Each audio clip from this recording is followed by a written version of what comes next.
Hello everyone, welcome back to my YouTube channel. I hope कि आप लोग की तैयारी अच्छी चल रही होगी। दोस्तों, हाल ही में बीपीएससी ने अपना कैलेंडर प्रकाशित कर दिया है, जिससे ये बात स्पष्ट हो गई है कि 72वीं बीपीएससी की जो प्रारंभिक परीक्षा है वो 25 अक्टूबर को निर्धारित कर दी गई है। तो ऐसे में अभी कुल मिला के आपके पास 70 दिन है और 70 दिन में आप कैसे तैयारी करें जिससे कि आप पीटी एग्जाम का कट ऑफ क्वालिफाई कर पाए।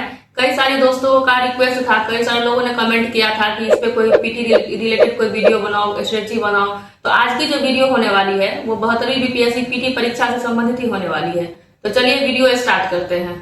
दोस्तों, अगर कुल मिला के आप देख ले, जैसा कि कैलेंडर से स्पष्ट है कि 25 अक्टूबर का दिन तय हो गया है, तो आज से मान लीजिए आपके पास 70 दिन का टाइम बच रहा है, जिसमें से आप 10 दिन को माइनस कर दीजिए। इस बीच में कई सारे फेस्टिवल भी आ जाएंगे, जैसे इसमें रक्षाबंधन आ जाएगा, गणेश चतुर्थी आ जाएगा, दुर्गा पूजा, और आपके कुछ फैमिली में भी कुछ स्पेशल फंक्शन हो सकते हैं, कुछ इमरजेंसीज हो सकती है।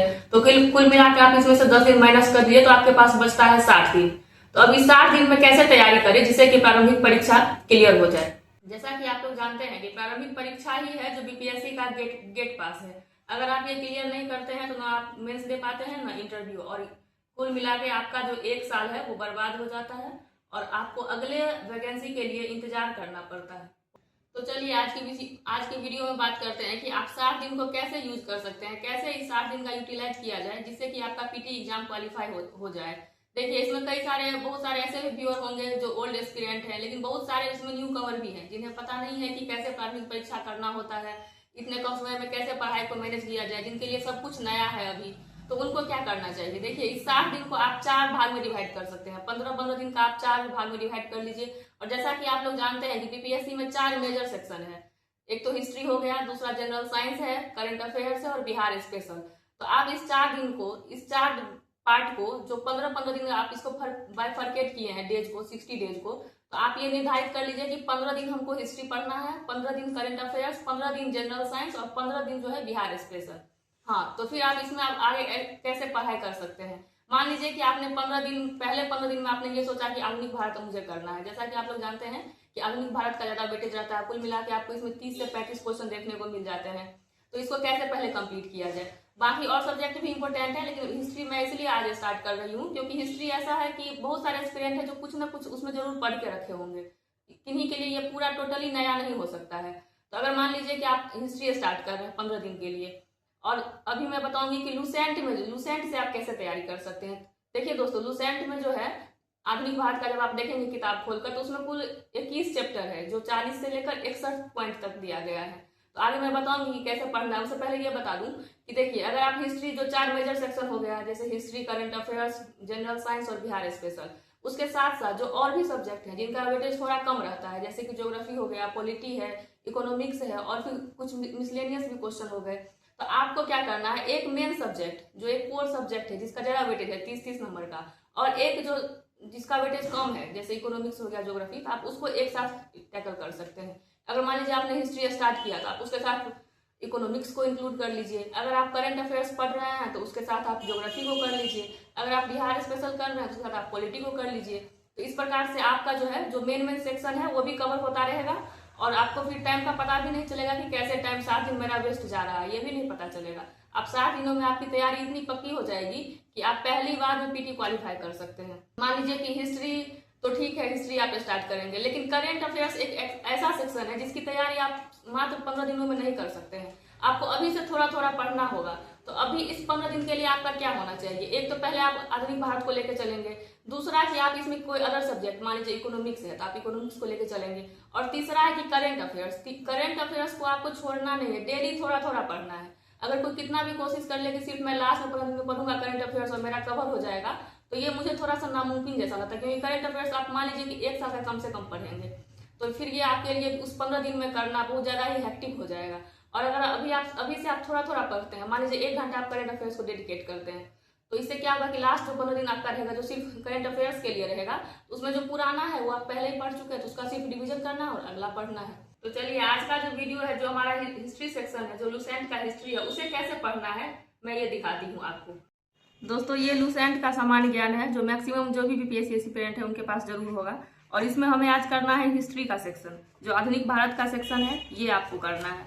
आप लोग फिर ये बुक देख कर ये कमेंट कीजिएगा कि बुक तो एकदम नया लग रहा है। तो मैं बता दूं कि ये बुक मेरे भाई की है, क्योंकि मेरी बुक पुरानी थी और ये न्यू एडिशन है, तो मैंने इसलिए इस बुक को पढ़ा। ये आप देख सकते हैं कि 2025 का ये 18वां संस्करण है, इसलिए मैं इस बुक से देख रही हूँ। क्योंकि जब नई बुक आते हैं तो उसमें बहुत सारे डाटा ऐड होते हैं, इस कारण से मैंने नई बुक को रेफर किया है। देखिए इसमें यहाँ से शुरू है 40 से उत्तरकालीन मुगल सम्राट, और इसमें लास्ट देखिए आपको कहाँ हो रहा है, लास्ट हो रहा है यहाँ पे कुल मिला के इसमें 21 सेक्शन आपको हो जाएंगे, 61 ये पॉइंट कि मुस्लिम सामाजिक धार्मिक आंदोलन और संगठन। तो यहाँ तक आपका हो जाता है आधुनिक भारत, जिसे आप लोगों को कवर करना है इस 15 दिनों में। तो देखिए अगर हम यहाँ से स्टार्ट करते हैं उत्तरकालीन मुगल सम्राट से, तो आप पहले ये आपको पढ़ना कैसे मैं ये बता रही हूँ। जैसे आपने यहाँ से शुरू किया बहादुर शाह जफर, तो फिर आपने इसका पढ़ लिया, फिर इसके बाद ये पढ़ा कि उत्तराधिकारी युद्ध में गुरु गोविंद सिंह ने इनका हेल्प किया। जो मेन पॉइंट है वो आपको पढ़ना है। और उसके बाद सबसे इंपॉर्टेंट इसमें हो जाता है ये वाला सेक्शन जो ऐसे बॉक्स में दिया गया है कि मुगलों से स्वतंत्र होने वाले राज्य एवं संस्थापक। ये कई बार बीपीएससी अपने प्रीवियस ईयर क्वेश्चन में पूछ चुकी है। कई बार मैच दी फॉलोइंग करके दिया जाता है कि आपको 4 इधर दिए रहेंगे, 4 इधर, और आपको मैच करना है। तो ये एक इंपॉर्टेंट सेक्शन है। उसके बाद आ जाता है इसमें एक सेक्शन की ये उपाधि वाला कि किसकी क्या उपाधि थी। जैसे खाकी खान ने बहादुर शाह को साहेब बेखबर कहा। फिर अगला जैसे जहांदार शाह है तो उनको लंपट मूर्ख कहा गया। फरुखसियर को कहा गया घृणित कायर। तो ये सब इसमें इंपॉर्टेंट एस्पेक्ट आ जाते हैं जो आपको पढ़ना है पोस्ट मुगल से। उसके बाद इसमें एक ये सेक्शन भी इंपॉर्टेंट है जो ये है उत्तरकालीन मुगल सम्राट का जो सीक्वेंस है कि कैसे कैसे ये लोग आए, हायरार्की क्या है, ये भी बहुत इंपॉर्टेंट हो जाता है। कई बार बीपीएससी अरेंज करने के लिए दे देती है कि कौन से मुगल सम्राट उनके कालक्रम के अनुसार सजाइए। तो फिर यहाँ पे ना बहुत ज्यादा कंफ्यूजन होता है। तो आपको ये एक बार जरूर देख लेना है कि कौन शासक पहले आए, फिर उसके बाद कौन आए, उसके बाद कौन आए। तो ये एक इंपॉर्टेंट हो जाता है। जैसे मैंने आपको बताया कि बहादुर शाह जफर आपने पढ़ा, फिर उसका जो की पॉइंट है वो आपने समझ लिया। फिर जहांदार शाह का आपने पढ़ लिया कि भाई इन्होंने इजरा प्रथा शुरू की थी, इनकी उपाधि ये थी। फिर अगली बार हम लोग आ जाते हैं फरुखसियर पे। तो फरुखसियर इसलिए इंपॉर्टेंट है क्योंकि इसमें एक तो इनकी उपाधि घृणित कायर है, ये भी इंपॉर्टेंट है। और दूसरी बात, इनके टाइम में एक जो है जॉन सुरमन के नेतृत्व में एक शिष्टमंडल भारत आया था। तो कई बार बीपीएससी ये क्वेश्चन पूछी है। और इसमें एक जो डॉक्टर हैमिल्टन का नाम आता है जिन्होंने इनका उपचार किया था। तो ये भी बहुत इंपॉर्टेंट हो जाता है, आप ये पढ़ सकते हैं। ये जैसे फिर आगे दिया हुआ मोहम्मद शाह का, तो आपने इनके बारे में पढ़ लिया कि इन्हें रंगीला बादशाह कहा गया था, तख्ते तौस पर बैठने वाले ये अंतिम मुगल बादशाह थे। तो ये सब तो आप जो बुक में दिया हुआ डाटा वो पढ़ ही लेंगे। फिर आगे इसका यहाँ तक है। अगर मान लीजिए हम सिर्फ आज ये है 40 उत्तरकालीन मुगल सम्राट, इसको कवर कर रहे हैं, तो आपको इसमें यहाँ तक पढ़ना है। उसके बाद मैं आप बताऊंगी कि अब इसको आप कैसे पढ़ें कि ये लॉन्ग टाइम तक याद रहे। जैसे जो भी शासक का इसमें दिया हुआ है तो वो आप पढ़ सकते हैं। इसे मैंने ये आप लोगों को बताने से पहले इसे एक बार रीड किया था। जो मेन पॉइंट है उसको मैंने यहाँ पे पेंसिल से अंडरलाइन किया है। इस तरह से आप पढ़ सकते हैं, ये पॉइंट ही मेन है। तो अब मैं आपको बताऊंगी कि आगे कैसे पढ़ें कि ये आपको लंबे टाइम तक याद रहे। चलिए अब मैं आपको बताऊंगी कि कैसे पढ़े कि ये आप लोग ये तो देख लिया कि क्या पढ़ना, लेकिन कैसे पढ़े कि ये लॉन्ग टाइम तक दिमाग में। लोग कहते हैं ना कि अगर कई लोग ऐसा बोलते हैं कि अगर कोई चैप्टर वो पहले से पढ़ चुका है तो उनका रहता है कहना कि अगर मुझे ये सोते हुए भी पूछा जाएगा सवाल तो मैं इसका जवाब दे दूंगा। तो वो कैसे होता है, कैसे लोग किसी क्वेश्चन को इतना कंठस्थ कर लेते हैं कि सोते हुए भी उसका जवाब दे सकते हैं। देखिए इसके लिए आपको क्या करना है, एक बार तो मान लीजिए आपने पढ़ लिया बुक से, जो मेन पॉइंट है उसे आपने हाईलाइट कर दिया। दूसरी बार आपको क्या करना है इसको, क्योंकि अगर हम एक बार पढ़ते तो सिर्फ 60% ही डाटा है जो हमारा ब्रेन रिटेन कर पाता है, बाकी चीज डिलीट हो जाती है पहली बार पढ़ने के बाद। क्योंकि हमारे माइंड की कैपेसिटी ही उतनी है कि पहली बार में वो 60% डाटा को ही प्रोसेस कर पाता है। अगर आपको इसको लंबे टाइम तक याद रखना है तो क्या करना है, आपने एक बार पढ़ लिया, उसके बाद आपको ये करना है कि आप एक व्हाइट शीट लीजिए A4 साइज का, या फिर अगर आपके रूम में व्हाइट बोर्ड है तो आप व्हाइट बोर्ड लेकर और स्केच पेन से आप उसको लिखना स्टार्ट कीजिए कि आपने क्या क्या पढ़ा है। जैसे आपने पढ़ा कि भाई बहादुर शाह जफर का क्या था कि अंतिम मुगल शासक थे, रंगून इनको भेजा गया, 1857 की क्रांति है, तो आपने बस वो लिखा और उससे संबंधित जो भी बात आपको याद आ रहा है उस टाइम वो लिख लीजिए, चाहे आप व्हाइट बोर्ड पे लिखे या A4 साइज पेपर पे। ये हो गया। तो जब एक बार आप पढ़े, दूसरी बार आप लिखे, उसके बाद फिर आपको क्या करना है, फिर से आप बुक मतलब पलट कर देख लीजिए कि भाई क्या क्या इसमें मेरा छूट गया। तो फिर आपको जो पॉइंट याद नहीं है उसको आपने लिख लिया, जहां वो बात लिखा हुआ था कि जैसे आपने बहादुर शाह जफर के बारे में लिखा, तो थोड़ा सा स्पेस उसको नीचे छोड़ देना है और फिर वहां पर लिख देना है कि ये पॉइंट मेरा छूट गया था, जिसे भी मुझे माइंड में रखना है। अब 2 बार आपका हो गया इस प्रकार रिविजन। अब तीसरी बार में आपको क्या करना है, आपको प्रीवियस ईयर क्वेश्चन जरूर लगाना है, क्योंकि बीपीएससी में अगर आप प्रीवियस ईयर क्वेश्चन को रेफर करते हैं तो इससे आपको 2 फायदे होते हैं। पहला फायदा तो ये कि आप समझते हैं कि बीपीएससी में किस प्रकार का क्वेश्चन पैटर्न है, बीपीएससी क्या क्या थीम पूछती है, अगर ये चैप्टर से स्पेसिफिक कौन कौन से क्वेश्चन आए ये आपको पता चलता है। और दूसरा बात ये कि बीपीएससी क्या करती है कि बहुत सारे क्वेश्चन जो है उसको रिपीट करती है, खास करके हिस्ट्री के सेक्शन में। तो अगर मान लीजिए कोई क्वेश्चन बीपीएससी पहले पूछ चुकी है और आप अभी पढ़ रहे हैं और आपने प्रीवियस ईयर क्वेश्चन लगा लिया, तो अगर मान लीजिए 72 में फिर से पूछ ले बीपीएससी, तो आपको ये फायदा हो जाएगा। तो इस प्रकार आपको प्रीवियस ईयर क्वेश्चन करने से 2 फायदा हो जाता है। तो कुल मिला के आपका इस प्रकार 3 रिवीजन हो गया। एक बार आपने पढ़ा, दूसरी बार उसको लिखा और तीसरी बार PYQ लगाया।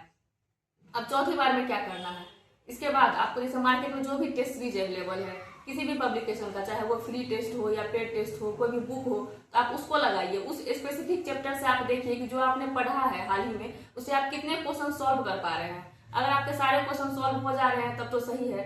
अगर आपका क्वेश्चन फंस रहा है कहीं तो फिर आप बुक पलट के देख लीजिए, या अपना नोट्स जो आपने बनाया है A4 साइज पेपर पे कि भाई इसे संबंधित क्या था जो मेरा छूट रहा है, तो आप उसको कर सकते हैं। दूसरी बात ये कि अगर आप टेस्ट सीरीज लगाते हैं तो उस स्पेसिफिक क्वेश्चन का तो आंसर एक ही होगा, बाकी अगर 3 ऑप्शन और बच रहे हैं तो आपको ये देखना है कि ये तीनों जो ऑप्शन है वो क्या क्या चीज से संबंधित है। आपको सोचना है कि ठीक है, किसी क्वेश्चन का आंसर सिर्फ अगर बहादुर शाह जफर हो गया कि मुगल काल का अंतिम बादशाह कौन था, अगर उसमें 3 और ऑप्शन दिए गए, मान लीजिए मोहम्मद शाह रंगीला है, वो है फर्रुखसियर है, जहांदार शाह है, तो आपको यह सोचना है कि अच्छा फर्रुखसियर क्या चीज का आंसर आएगा, मतलब मोहम्मद शाह रंगीला का क्या क्वेश्चन बन सकता है। इससे क्या होगा कि आपका उस चैप्टर पे पूरी तरह से पकड़ बन जाएगा।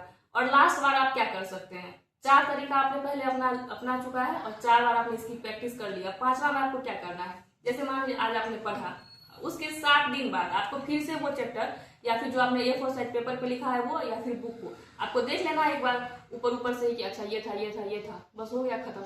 अगर आप इतना फॉलो कर लेते हैं किसी भी चैप्टर को, किसी भी टॉपिक को, तो आप लोग जो बोलते हैं ना कि मैं सोते हुए भी इसका आंसर दे सकता हूँ, तो आप भी वो चीज कर सकते हैं। और फिर वो चीज धीरे धीरे, जैसे फिर पहली बार में आपको 60% कंटेंट आपके माइंड में आया, दूसरी बार में 10% और बढ़ेगा 70%, फिर तीसरी बार में 80%, चौथी बार में 90%। और अगर आपने किसी भी टॉपिक का 90% जो बात है वो अपने माइंड में सेट कर लिया है तो फिर आपको उस चैप्टर से कोई भी क्वेश्चन नहीं छूटेगा। तो दोस्तों यही है याद करने का तरीका जिसे आप अपने पढ़ाई में अपना सकते हैं, जो मेरा तरीका था ये पढ़ाई में अपनाने का। दोस्तों ये तो हो गई मेरी हिस्ट्री की बातें, जो हिस्ट्री आपको कैसे पढ़ना, और खास करके लुसेंट से। लेकिन अगर आपके पास कोई और सोर्स है, अगर आप किसी और बुक से तैयारी कर रहे हैं तो उसे भी इसी तरीके से कीजिए। मैं ये नहीं कहूंगी कि सिर्फ आप लुसेंट ही फॉलो कीजिए। लुसेंट मैंने इसलिए बोला क्योंकि ये एक बेसिक बुक है, जो बिहार के एस्पिरेंट जो भी होते हैं वो खास करके वो इस बुक को जरूर एक बार पढ़ते हैं, और मैंने भी इससे ही पढ़ा था। अगर कोई ये कहेंगे कि नहीं लुसेंट से क्वेश्चन नहीं आता है तो ये एकदम मिथ्या है। ऐसा नहीं है कि लुसेंट से क्वेश्चन नहीं आता है, भले ये हो सकता है किसी और बुक में इससे आपको 1-2 पॉइंट और एड ऑन हो सकता है कि वो आ रहे, लेकिन ऐसा नहीं है कि लुसेंट से क्वेश्चन नहीं आता है। तो दोस्तों ये था आज के लिए वीडियो। अगर आपको लगता है कि किसी और सब्जेक्ट में भी आपको स्ट्रेटजी या फिर कैसे पढ़ा जाए इसकी कोई जरूरत है तो आप कमेंट में इसको ड्रॉप कर सकते हैं, अगले वीडियो में उस पर बनाऊंगी। और हाँ, अगर आप BPSC प्रीलिम्स की तैयारी कर रहे हैं और आपको मेरी स्ट्रेटजी पसंद आ रही है तो इस वीडियो को लाइक शेयर सब्सक्राइब भी कीजिएगा। तब तक के लिए मेहनत जारी रखिए, धन्यवाद।